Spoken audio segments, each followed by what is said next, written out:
All right, hey, so you got your Aquifer gardener. I'm just going to put it together.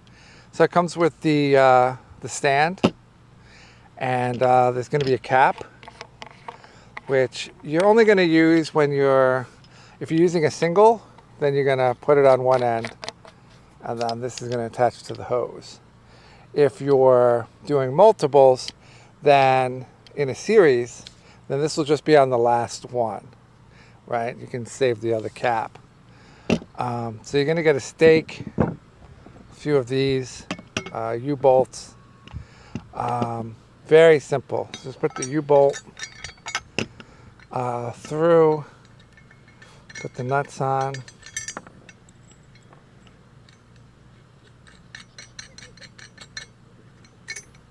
Right, and you want to keep it loose, right? So you want it real loose so that you can slide it back and forth.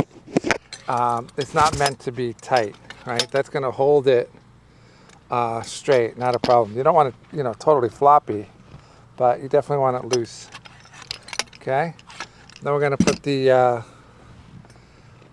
wobbler on top. Just make sure it's going in straight. Don't cross thread it. If you feel like you're cross threading it, it's hard to get in. Back out. Redo it. Okay. Don't cross thread.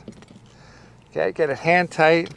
And now you don't want to over tighten this thing, so just you can either just get it hand tight or just give it a couple of turns with that. That's a quarter turn, that was it.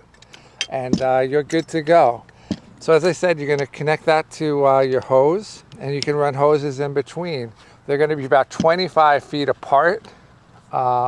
They should do that coverage depending on your well, your pump, how much water, your inlines, all of that stuff. So if the water is a problem, you gotta talk to a plumber. Yeah,